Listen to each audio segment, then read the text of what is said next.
What is up, Killerkev here, and today back with a brand new episode of 5 new console mods to hit the Bethesda website this week. This is going to be episode 524 within my series. But without further ado, guys, let's just jump straight into the video. ElSopa's HD Noble Furniture coming in at 4.8 megabytes of a download. This is going to be a port from the hospitals..Com with full perms and permissions to head over to the Bethesda website. This is simply a retexture of all the Noble Furniture items used throughout Skyrim, scattered around many different cities and holds for you guys to enjoy. Overall, they're very nice indeed. I'm not too sure what the platform of the textures are going to be, but viewing via this, it's going to be a cross or a mix, shall I say, between 1 and 2K textures.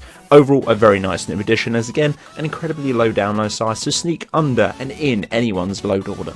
Naruto Race, Sprint and Shout coming in at 12.5 megabytes of a download. You do get a hell of a lot with this particular mod. If you're a massive fan of Naruto, do not worry, this mod has pretty much got a load of different things covered with every aspect to do with this mod. This mod adds a playable race, but for me I had to go back into the customization menu as I did have a lot of disfigurement with the face, but you can pretty much correct that with a cheat spell. If not, if you're starting a fresh game, probably the best thing to do is start a fresh game once upon downloading this to get the race. But downloading the mod straight off the bat, even if whatever save you do load up, you're automatically set as this particular race. It's very weird indeed, never had that book before. Also, there's a book of a shadow clone shout that can be found in the miscellaneous section to do with any particular smithing forge. All you need to do is craft it up and away you go back into the shouts of this one. And what it allows you to do is have multiple summon followers of yourself. Now, I'm not too sure if they will adapt to things that you do have. So for instance, if you do have weapons, they will do it. But for me, I pretty much went bare knuckles, summoned a load of them, and I don't think there's a cap on how many you can actually summon or spawn, shall I say, because I had loads of them and it was absolutely insane. Really fun at the same time. Obviously this footage is cut down, but trust me, there's the extended version, probably would have gone on for an hour. Call of the Wild coming in at 27.6 kilobytes of a download. This is an extremely interesting mod, that is for sure. Something very unique to hit the Bethesda website. Call of the Wild is an amazing power which completely overhauls the feel of animals within game, especially at high levels. You have the power that you can find and obtain within the set location on screen now, which causes all the animals in a huge location or radius via yourself that will summon and fight for you for approximately 3 minutes. Now, the levels will range depending on your particular level. So for instance, all of the mud crabs from levels 1 to 3 personal level will be summoned to fight by your side. Level 4 to 6 will be rats. Upon there, it goes slightly up to the medium creatures. For that is going to be 7 to 9 is going to be the medium mud crabs.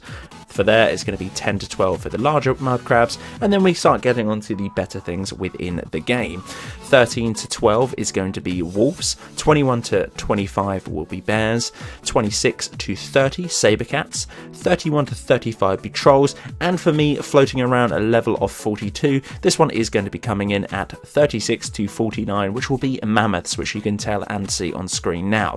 For anyone who is level 50 plus, which you all should be by now late game, you will be summoning 7 guardian spirits. Absolutely overpowered and very awesome too, but I like this fact of it is going to be scaling with your particular level. That works absolutely finesse. As I said before, a very unique and interesting mod to hit the site. I really did enjoy this, and it is going to be available on all platforms.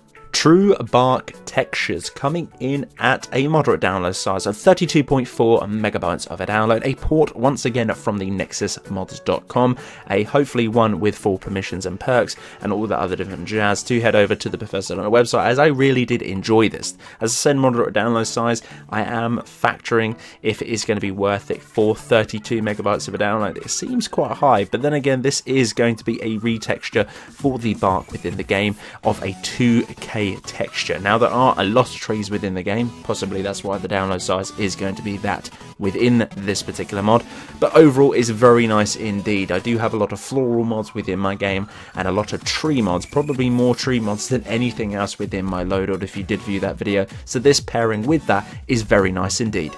Armor Variants Expansion coming in at 19 megabytes of a download. This is going to be a port from the hospitals.mod.com, and you can definitely tell as this mod is absolutely awesome. For this one, its variants expansion is going to aim to adjust and increase the variety of armors within Skyrim to keep it true, immersive and lore friendly, by adding new armor custom models from some vanilla and existing assets within the game, truly close to a defined lore friendly version. This is not a replacer mod, so do not worry about that. It is more of a standalone mod which will add and allow you to have other different things within game and sort of mix up the playstyle and variants of things that you can have.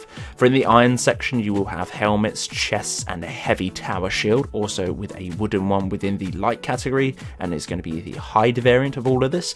Also as well you can have a steel, which is going to be a two-horned helmet, and a few other different variants of armor within that category. Also as well you're going to get a beautiful rounded shield, which is not too far from the vanilla one within the base game. Personally, this one looks a little bit more crisp and cleaner overall. Dwemer, which you're going to get a new chest and a new helmet piece within there, which personally again looks absolutely beautiful, probably true to what it should be. It kind of gives me a nostalgic feel to previous other games. Leather as well, you will get a different version of that one, which will have different shoulder pads within that set. Personally, I think this is absolutely great. Most NPCs might have these particular armors. Bandits, Nordic caves, and other different preferences of NPCs will have these particular sets of armor. You can improve some of the sets too on the smithing bench, and all can be picked up via those categories within the forge. I absolutely adore this mod. I think it's very nice indeed. There has been a lot of praise and a lot of hype around it as soon as it hit the Bethesda on the website, and I thought I'd join in and experience it myself. So guys, that's the end of this particular episode. This has been episode 524 within my series. Guys, if you've made it this far and you haven't done thus so and you did enjoy, I'd very much appreciate a like on the video. It does help me out an awful lot. If you're new around here too as well, make sure to click that subscribe button. Right next as well, there's going to be a bell icon. If you click that in some way, shape or form, you will get a notification every single time I post a video like this to the channel. But guys, until the next one, Killerkev here and Killerkev out.